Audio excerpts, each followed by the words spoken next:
पीले दांत वाली बहू। रंजना कभी ब्रश नहीं करती थी। उसे कितनी बार उसके माँ बाप ने डांटा, लेकिन उसका कोई असर उस पर होता ही नहीं था, जिस कारण से उसके दांत पीले पीले हो जाते हैं।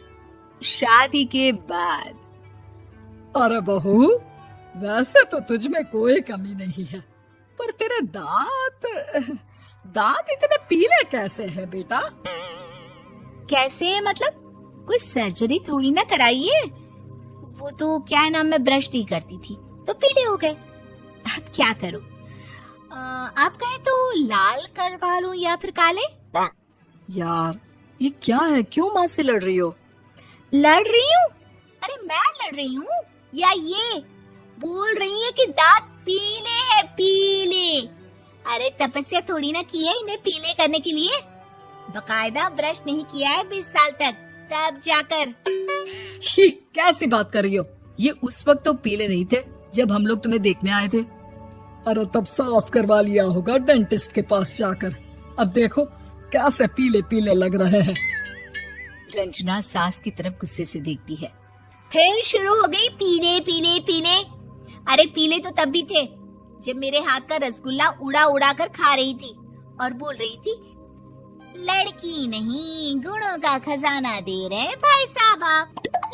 खैर, अब वो लोग करते भी तो क्या करते, पीले दांत वाली बहू पल्ले पड़ी थी तो झेलना तो था ही।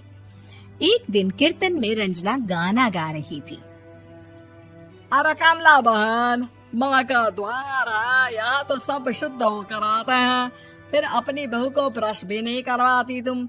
दूर से पीले पीले दांत भक्ति में बाधा उत्पन्न कर रहे हैं। अरे कोई 2 साल की बच्ची थोड़ी ना लेकर आई हूँ मैं बहू बनाकर। अच्छी खासी लड़की है, अरे कैसे करवाऊं ब्रश? ये तो उसे खुद करना चाहिए ना। अब माँ बाप तो इसके जैसे तैसे निपटा दिए, ये नहीं सोचा कि सास कैसे संभालेगी। सास बहू को लेकर घर आ जाती है, लेकिन सोच लेती है कि अब इसे लेकर कहीं नहीं जाएगी। अगले रोज बहू कहती है, अरे क्या हो गया, मंदिर नहीं जाना क्या? कीर्तन का वक्त हो रहा है। मेरी मधुर वाणी से कान्हा जी जागते हैं और सोते हैं। आप तो जानती है ना उनकी भक्ति में कितना मन लगता है मेरा। वो क्या है ना, तबीयत ठीक नहीं लग रही है मेरी, आराम करूंगी मैं। तबीयत ठीक नहीं लग रही? अभी तो मिथुन के गाने पर नाच रही थी आप, और अब बोल रही है कि तबीयत ठीक नहीं लग रही। अरे भक्ति में मन लगा लो सासू माँ, ऊपर जाना है, क्या मुंह दिखाओगी आप? हाँ? सास को बहू की बात पर गुस्सा आ जाता है। मैं क्या मुंह दिखाऊंगी, इसकी चिंता तो ना कर, समझी? अपने मुंह की चिंता कर, जो ये पीले पीले दांत लेकर हर जगह पहुंच जाती है। पता है लोग कितना मजाक बनाते हैं। ना जी ना, मैं नहीं जाना कहीं तेरे साथ। तो ये बात है, कोई ना, मत जाओ, मैं अपने कमरे में ही बैठकर भक्ति कर लूंगी। ऊपर वाला दांत थोड़ी ना देखता है, मन देखता है, भावना देखता है। और अरे बस बस, तू सब कुछ दिखा, बस ये सफेद चमकदार दांत ना दिखाना किसी को, है? जा यहाँ से। बहू को सास की बात का कोई फर्क नहीं पड़ता, वो तो जैसी थी वैसी ही रह जाती है। सुबह नहाकर किचन में खाना बनाना, फिर खाना खाना, कीर्तन भजन करना और सो जाना। एक दिन, माँ जी मैं सहेली के घर जा रही हूँ, शाम को लेट आऊंगी। हाँ हाँ तो जाना, मैंने कौन सा तेरी आरती करनी है घर पर बैठकर। रंजना सहेली के घर जाती है, जहाँ वो पार्टी में जाने की तैयारी कर रही होती है। अरे शिखा, कहाँ जाने की तैयारी कर रही है? मैं गलत वक्त पर आ गई क्या? अरे नहीं यार, उल्टा सही वक्त पर आई है। मैंने ये साड़ी और ज्वेलरी निकाली है यार, शाम को इनके ऑफिस की एक पार्टी में जाना है। बताना कैसा लग रहा है ये सब? नहीं यार, इस ड्रेस के साथ तो वो वाली ज्वेलरी अच्छी लगेगी। हाँ हाँ सही बोल रही है, मैंने ध्यान ही नहीं दिया। वैसे तो हमेशा से मस्त फैशन सेंस रखती है। तो बड़ा जाती होगी ना पति के साथ पार्टी में। रंजना कुछ नहीं बोलती, बस सोचती है कि यार काश ये बात सही हो जाती, पर मैं क्यों नहीं जाती पार्टी में? क्या इन लोगों की कोई पार्टी होती नहीं होगी? रंजना घर आती है और रात में पति से सवाल करती है, एक बात बताइए, आप मुझे किसी पार्टी में क्यों नहीं ले जाते? क्या आपके यहाँ ऑफिस में पार्टी नहीं होती? पति बेचारा क्या कहता कि दांत पीले हैं तुम्हारे इसलिए। अरे कोई पार्टी होती नहीं हम लोगों के ऑफिस में, तो कहाँ से लेकर जाऊं? और मार्केट, मॉल, कहीं वीकेंड घूमना, कहीं तो। अरे यार, सारे हफ्ते में एक छुट्टी मिलती है, तो सोचता हूँ कि आराम ही कर लूं। क्यों? रंजना मन मार के रह जाती है।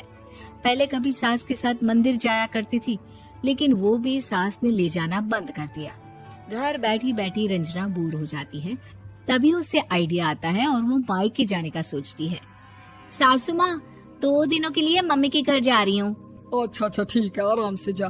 और हाँ, माँ से कुछ अच्छी आदत सीख कर आना कि कैसे शरीर के हर भाग की तरह दांतों की सफाई भी जरूरी होती है, समझी? शुरू हो गई ना आप। वो लोग आपकी तरह नहीं है कि छोटी छोटी बात का बतंगड़ बना दे। उन लोगों के लिए मैं मायने रखती हूँ, ना कि मेरे पीले पीले दांत। रंजना माँ को बिना बताए उन लोगों को सरप्राइज देती है, लेकिन जैसे ही वो दरवाजे पर पहुंचती है, अंदर देखती है कि घर वाले कहीं जा रहे होते हैं। अब माँ, काश रंजना दीदी के दांतों वाली प्रॉब्लम नहीं होती, तो वो भी हम लोगों के साथ चलती ना बुआ जी की बेटी की शादी में। हाँ बेटा, लेकिन अब उसे कौन समझाए कि उसको उसके पीले दांत नहीं दिखते, लेकिन उसके आसपास के लोगों को कितना एम्बैरेसिंग फील कराते हैं। मुझे तो कितनी बार उसके स्कूल की टीचर ने शिकायत की कि उसके साथ कोई लड़की बैठना भी नहीं चाहती, और ना ही कॉलेज में कोई उससे बात करना चाहता था। लेकिन पता नहीं क्यों उसे ये बात समझ में ही नहीं आती। कोई कमी नहीं है उस लड़की में, बस यही कि दांत पीले हैं। वो तो भला हो जीजा जी और उनकी माँ का, जो दीदी को जैसी है वैसे ही रखा हुआ है। रंजना को अपने घर वालों की बात सुनकर बहुत दुख होता है। वो सोचती है कि वो क्या करे, लेकिन फिर वो सीधा डेंटिस्ट के पास जाती है, अपने दांत चमकाती है और कसम खाती है कि वो रोज ब्रश करेगी। अरे क्या हो गया? तुम तो 2 दिनों के लिए गई थी ना? पर कोई ना, अच्छा है, चलो आ गई तो। रंजना सास के सामने आकर खड़ी हो जाती है और पूरी स्माइल करती है, उसके चमकदार दांतों को दिखाती हुई। हैं? चले मंदिर? माँ, मुझे माफ कर दीजिए, मैंने आप लोगों को बहुत एम्बैरेसिंग फील करवाया। मैं आज से रोज ब्रश करूंगी।